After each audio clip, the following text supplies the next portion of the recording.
Chega desse conceito complexo e pesado quando falamos em orçamento. Essa palavra para muita gente traz à mente algo como uma planilha com 48 abas, dezenas de categorias que muitas vezes levam dias no início do seu mês para preencher e que ao final não te trazem nada de informação ou de mudança real.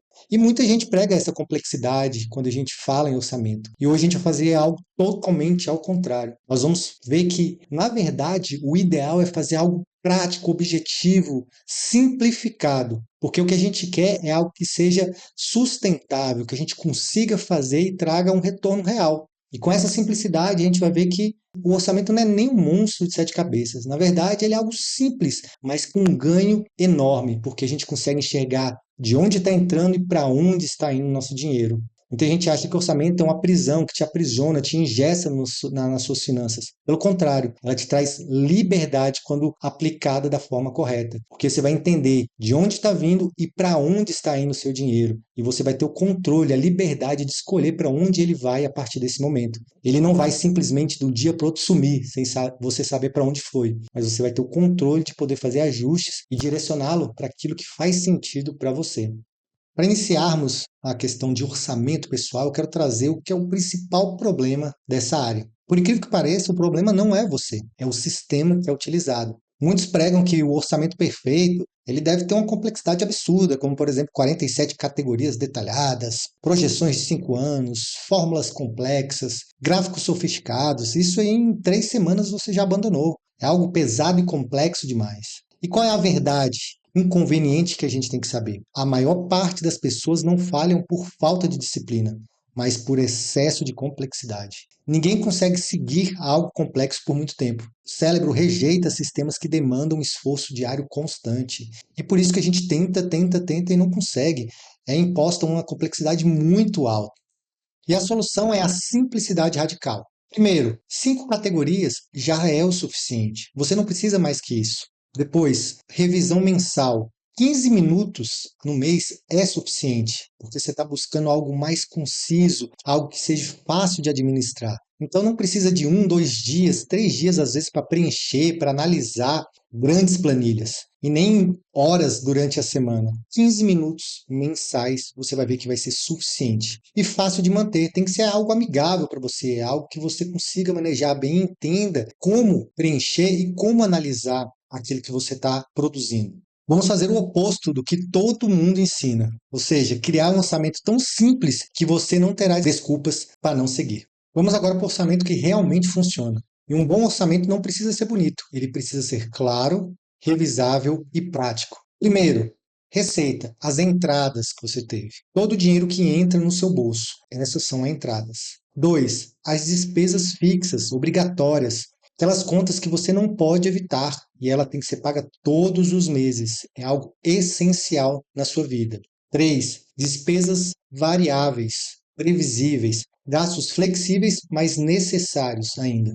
4, poupança e investimento. O seu futuro começa aqui, ou seja, esse deve ser um foco, um primário dentro das suas finanças, né? Que é guardar para poder investir. E 5, sobra ou déficit. Aí vem os ajustes a serem feitos, né? É o termômetro da sua saúde financeira.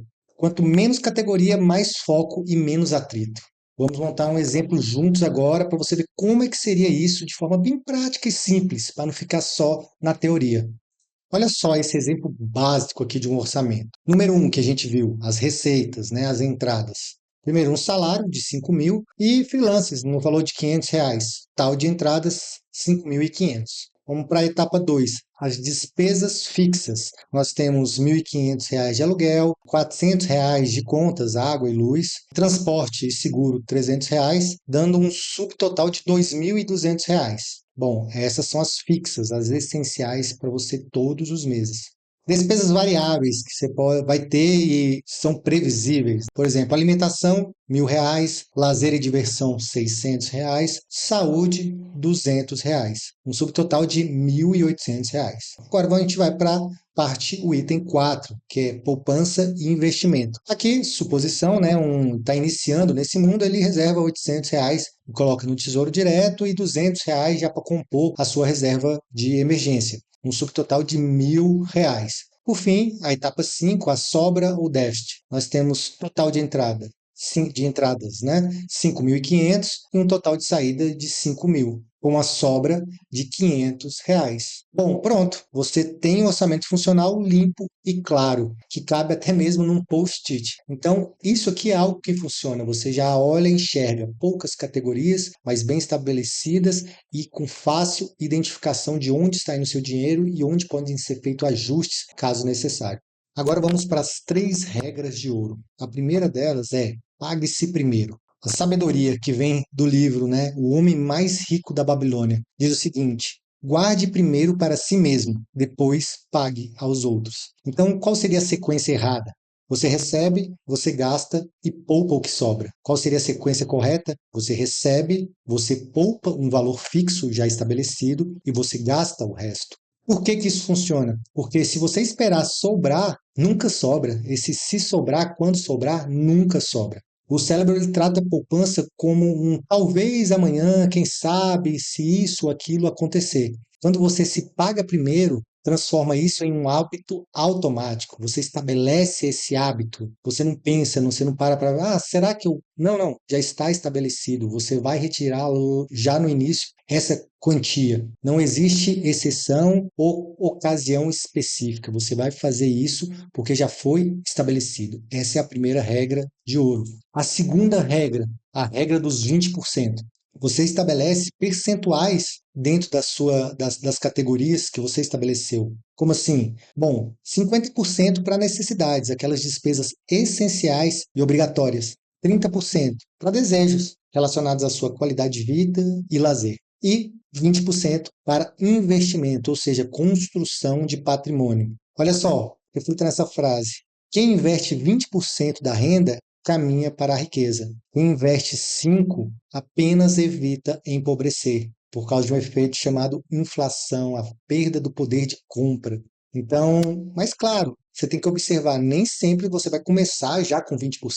O que você não pode às vezes você vai começar com 3, 4, 5%, 1% que seja, mas não estacione aí.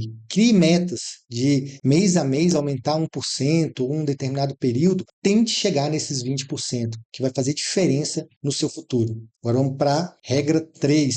Regra 3 é revisão mensal. Faça um roteiro. No início do mês, reserve 15 minutos. Compare o que foi planejado com o que foi realizado. Faça a seguinte pergunta ou as perguntas: o que funcionou? O que melhorar? E, por fim, faça os ajustes necessários. Pequenas correções de rota. Crie essa rotina para você fazer uma revisão do seu orçamento. E aí tem algumas perguntas-chave, como, por exemplo, gastei mais em alimentação? Economizei em transporte? Posso aumentar 1% no investimento? Você só vai conseguir responder se você fizer essa revisão, essa avaliação, que é rápida dentro do seu orçamento. Uma regra psicológica: o que é medido, melhora. Se você está medido, se você está acompanhando, vai melhorar. Por fim, não é punição, é aprendizado. Se ultrapassou o orçamento de lazer, reduza em outro item no mês seguinte. O importante é consciência e não culpa. E qual a melhor ferramenta para colocar em prática tudo isso que a gente está conversando? Bom, nós temos várias, nós temos planilhas do Excel, do Google Sheets, que fica na nuvem, nós temos apps gratuitos, né, muitos deles com várias funcionalidades na versão gratuita, nós temos o próprio caderninho, que muita gente utilizou por anos, e aí você fala, mas hoje tem a tecnologia, não faz sentido eu usar caderno. Não, não é isso. O que é bom é o que funciona para você. Se o caderno é algo que facilita para você, se torna mais amigável para você utilizar o caderno, utilize o caderno, né? Use o que for natural para você. O importante é usar algo consistentemente. Então, não existe a ferramenta perfeita. O melhor sistema é o que você de fato utiliza todos os meses. Então, escolha com base naquilo que é melhor para você. Por fim, vamos para uma atividade prática, que vai levar alguns minutos. Naquela sequência que a gente falou de etapas. Bom, primeiro, pegue sua renda líquida mensal. Escreva quanto dinheiro entra na sua conta todo mês. Depois, pegue 3 gastos fixos principais, por exemplo, aluguel, contas, transporte. Aquilo que você não pode evitar todos os meses. Depois, na próxima etapa, 3 gastos variáveis, como, por exemplo, alimentação, lazer, vestuário, aqueles gastos que são flexíveis ao longo do mês. Depois você pega um valor de poupança, estabeleça, né, um valor que seja R$ 100 para você poder poupar. e depois compare o total. Veja se sobra, se empata, se falta e ajuste conforme necessário. Pronto, aí você já vai ter o seu primeiro orçamento funcional feito. Claro que ele é bem inicial e você vai poder, ao longo dos meses, começar a utilizar e fazer ajustes para que ele se torne mais próximo do que seria aquilo, o ideal para você, para que você possa acompanhar, monitorar, fazer ajustes e que aquilo seja uma ferramenta que venha te trazer claros objetivos para a sua vida financeira. E finalizando, eu quero voltar para aquilo que eu disse no começo. Orçamento não é prisão, é liberdade. Porque quando você diz ao seu dinheiro para onde ir, ele para de desaparecer misteriosamente. Comece pequeno, não precisa ser perfeito desde o início, precisa começar. Mantenha simples. Complexidade é inimiga da consistência. Melhore com o tempo. Cada mês é uma oportunidade de ajustar. Um orçamento perfeito que você não segue é pior que um orçamento simples, mas que funciona. Sucesso financeiro não acontece de uma vez, ele acontece um mês de cada vez.